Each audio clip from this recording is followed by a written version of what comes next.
Friends, Prayag civil academy के YouTube channel पर आप लोगों का स्वागत है।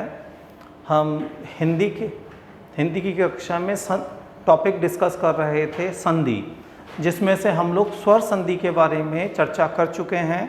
आज हम इस वीडियो में संधि का दूसरा महत्वपूर्ण पॉइंट, दूसरा टॉपिक व्यंजन संधि के बारे में चर्चा करेंगे। व्यंजन संधि, देखिए वर्णमाला में आपको याद होगा दो प्रकार के वर्ण होते हैं, स्वर तथा व्यंजन, जिसमें से स्पर्शी व्यंजनों की संख्या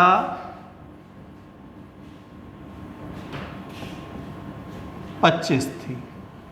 वे कौन से थे?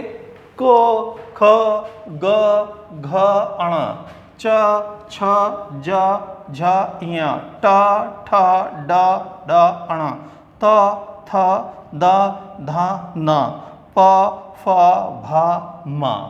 ठीक है, ये व्यंजन है। अब स्वर संधि के विपरीत व्यंजन संधि में जो नियम है, जो रूल्स हैं, वो ज़्यादा हैं। ठीक है, दूसरी चीज़ जो स्वर संधि को से व्यंजन संधि को अलग करती है, स्वर संधि के जितने भी प्रकार थे उनके सबके नाम थे, जैसे दीर्घ संधि, गुण संधि, यण संधि, वृद्धि संधि, अयादि संधि। व्यंजन संधि में इस तरीके की कोई नामकरण नहीं किया गया है। यहाँ पर नियम बताए गए हैं। प्रथम नियम कि प्रथम व्यंजन कब तीसरे व्यंजन में परिवर्तित हो जाता है, प्रथम व्यंजन कब पांचवें व्यंजन में परिवर्तित हो जाता है, चा कब छा बन जाता है, इत्यादि इत्यादि। यहाँ कोई नामकरण नहीं किया गया है, यहाँ सीधे सीधे नियम आए हैं। इस आधार पर बच्चे थोड़े सा व्यंजन संधि करने में अपने आप को असहज या थोड़ा सा इसको कठिन मानते हैं, मगर ये बहुत ही कहना चाहिए आसान, एक समझने जैसी आपकी समझ क्लियर हुई, एक आसान संधि है जहां से आपको कम से कम एक क्वेश्चन मिलने की संभावना रहती है। पहले मैं इस संधि के बारे में आपको समझाऊंगा। ट्रिक्स वगैरह के लिए आजकल क्योंकि वर्डे टाइम सेविंग वाला ज़्यादा फैक्टर रहता है, ट्रिक्स वगैरह के लिए हम बाद में डिस्कस करेंगे। सबसे पहले किसी भी संधि की परिभाषा, तो व्यंजन संधि की जो परिभाषा है वह यह है, यदि किसी संधि में व्यंजन के पश्चात स्वर आए या व्यंजन आए, दोबारा से सुनिएगा, यदि किसी संधि में व्यंजन के पश्चात स्वर या व्यंजन आए और उससे जो परिवर्तन उत्पन्न होता है, उससे जो विकार उत्पन्न होता है, उसे हम व्यंजन संधि कहते हैं। स्वर संधि की परिभाषा हमने कहा था, स्वर के पश्चात स्वर आए और उससे विकार उत्पन्न हो, उसे हम स्वर संधि कहते हैं। यहाँ हम कह रहे हैं व्यंजन के पश्चात या तो व्यंजन आए या स्वर आए, उस या अंतस्थ व्यंजन। तीसरा महत्वपूर्ण पॉइंट है अंतस्थ व्यंजन। ठीक है, अंतस्थ व्यंजन कौन से होते हैं? वही आपके या, रा, व, ल। ठीक है, अगर किसी भी व्यंजन के पश्चात स्वर आए या व्यंजन आए या अंतस्थ व्यंजन आए, उससे जो विकार, जो परिवर्तन उत्पन्न होता है, उसे हम व्यंजन संधि कहते हैं। अब व्यंजन संधि का पहला नियम यह है कि किसी भी वर्ग का प्रथम व्यंजन, ध्यान दीजिएगा, इसका हम प्रथम नियम कर रहे हैं, प्रथम प्रकार कर रहे हैं, किसी भी वर्ग का प्रथम व्यंजन कब तीसरे व्यंजन में परिवर्तित हो जाता है। किसी भी वर्ग का प्रथम व्यंजन कब अपने तीसरे वर्ग में परिवर्तित हो जाता है, तो इसकी परिभाषा यह है, किसी भी वर्ग के प्रथम व्यंजन के पश्चात किसी भी वर्ग का तीसरा या चौथा व्यंजन आए या कोई स्वर आए, तो प्रथम व्यंजन अपने ही वर्ग के तीसरे व्यंजन में परिवर्तित हो जाता है। मैं परिभाषा को एक बार पुनः रिपीट कर रहा हूँ कि किसी भी वर्ग के प्रथम व्यंजन के पश्चात, किसी भी वर्ग के प्रथम व्यंजन के पश्चात किसी भी वर्ग का तीसरा या चौथा व्यंजन आए या कोई स्वर आए तो प्रथम व्यंजन अपने ही वर्ग के तीसरे व्यंजन में परिवर्तित हो जाता है। अब जरा इसे समझने की कोशिश कीजिएगा।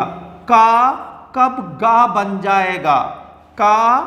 का को हम गा कब लिखेंगे? तो यहां पर यह कहा गया है किसी भी वर्ग का प्रथम व्यंजन। ध्यान दीजिएगा। अब देखिए जो स्पर्शी व्यंजन है उनकी संख्या 25 है। का, ख, ग, घ, अड़ा। तो का जो है वो प्रथम है। क, च, ट, त, प। अगर इनमें से किसी भी प्रथम व्यंजन के पश्चात किसी भी वर्ग का तीसरा या चौथा व्यंजन आ जाए तो प्रथम व्यंजन अपने ही वर्ग के तीसरे व्यंजन में परिवर्तित हो जाता है। जैसे फॉर एग्जाम्पल, यदि का के पश्चात जा लिखा है तो का को हम का ना लिखकर संधि जब बनाएंगे तो का ना लिखकर यहां पर हम गा लिख देंगे, क्योंकि का के बाद जा आ रहा है। यदि का के पश्चात ई आ रहा है तो तब भी का किस में कन्वर्ट हो जाएगा? गा में परिवर्तित हो जाएगा। इसे एक उदाहरण से समझते हैं।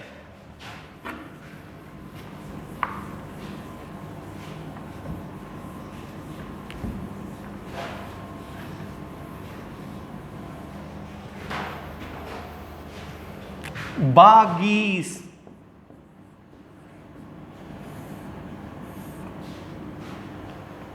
ठीक, मैंने आप लोगों को एक बात समझाई थी कि कोई भी संधि वहां से टूटती है, वहां से उसके टुकड़े होते हैं जहां पर उसकी विशेषता होती है या जो उसकी विशेषता होती है।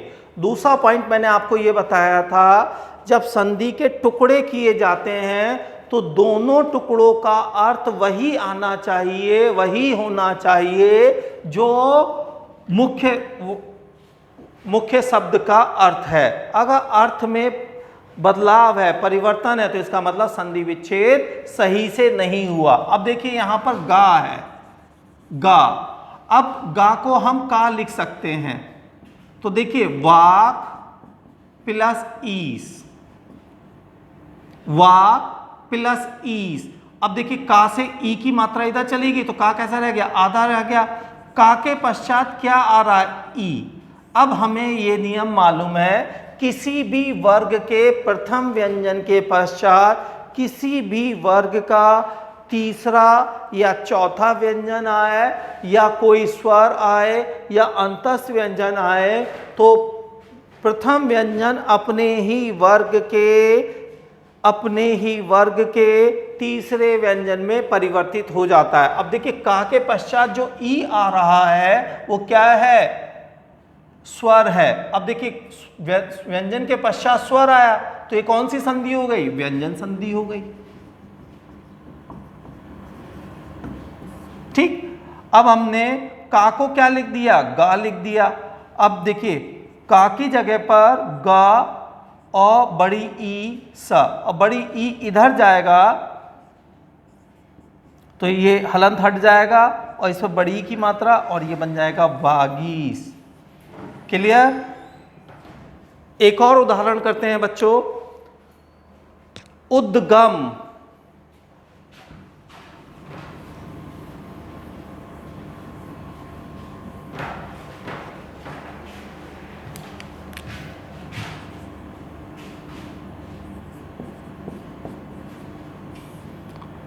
देखिए यहां पर दा आ गया और दा जो है वो क्या है? तीसरा वर्ण है, तीसरा व्यंजन है। किसका? ता वर्ग का। अब यहीं से उत प्लस गम, ता के पश्चात गा। गा क्या है? प्रथम वर्ग का तीसरा व्यंजन है। अब देखिए प्रथम व्यंजन के पश्चात किसी भी वर्ग का तीसरा या चौथा व्यंजन आए तो प्रथम व्यंजन अपने ही वर्ग के तीसरे व्यंजन में परिवर्तित हो जाता है। ता प्रथम है, ठीक है, ता प्रथम है और गा तीसरा है, तो ता को हम क्या लिख देंगे, दा, और ये गा, उद प्लस गम, ये आ इधर आएगा तो ये बनेगा उद्गम। ठीक, इस तरीके से एक और कर लेते हैं, दिगंबर, दिगंबर।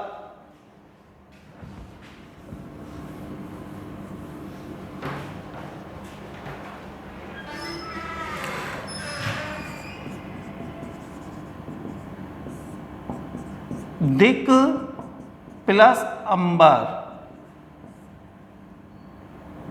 ठीक है।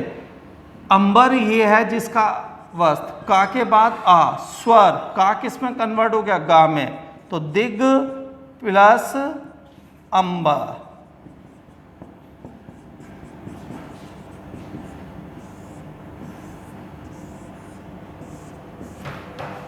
मुझे उम्मीद है बच्चों आप लोगों को ये नियम समझ में आ गया होगा। आप प्रैक्टिस कीजिएगा, ठीक है, और कहीं पर दिक्कत होती है आप उन क्वेश्चंस को लिख लीजिएगा, या तो आप उनको व्हाट्सअप कर दीजिएगा, वरना जब कक्षाएं खुलें तो वहाँ पर हम दोबारा से उन चीज़ों को डिस्कस कर लेंगे। कोरोना काल में दूरी दूरी से ही परीक्षा और परीक्षक दोनों अपने अपने कामों में व्यस्त हैं। अब अगला नियम लिखते हैं, दूसरा नियम,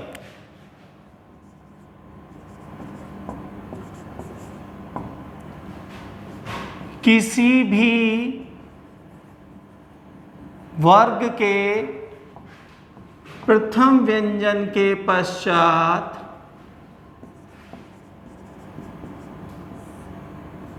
किसी भी वर्ग का पांचवा व्यंजन आए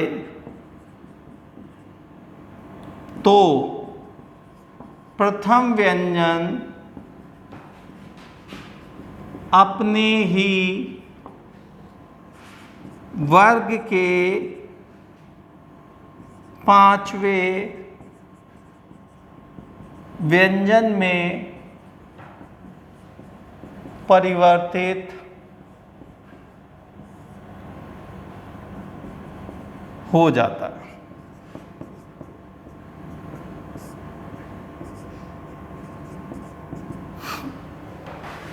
ठीक, अगर किसी भी वर्ग के प्रथम व्यंजन के पश्चात किसी भी वर्ग का पांचवा, ठीक है, अब का डा कब बनेगा, तो का के पश्चात कोई भी पांचवा, ये जो अनुस्वर होते हैं इन्हें पंचम व्यंजन भी कहा जाता है, इनमें से कोई भी आ जाए तो का अपने ही वर्ग के पांचवें में परिवर्तित हो जाएगा। जैसे दिग्नाथ,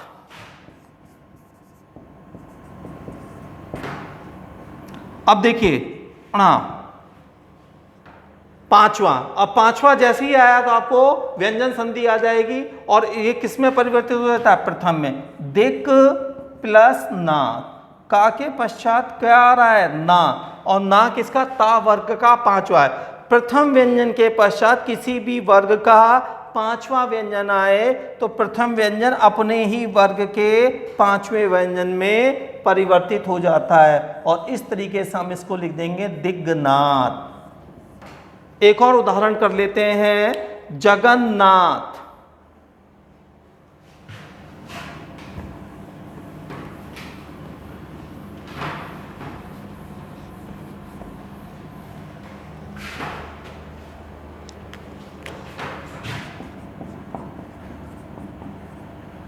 देखिए ना दो है तो यहां पे हम जगत प्लस नाथ, ताके पश्चात ना, ताके पश्चात ना, अब ता किस में कन्वर्ट, पांचवा वर्ण आ गया तो ता किस में कन्वर्ट हो गया, ना में, और ना कैसा है, हलन लगाओ तो ये कैसा होगा, आधा ना, तो इसको ऐसे लिखेंगे जगन्नाथ। इस प्रकार मित्रों आज हमने व्यंजन संधि के दो नियमों को डिस्कस किया है।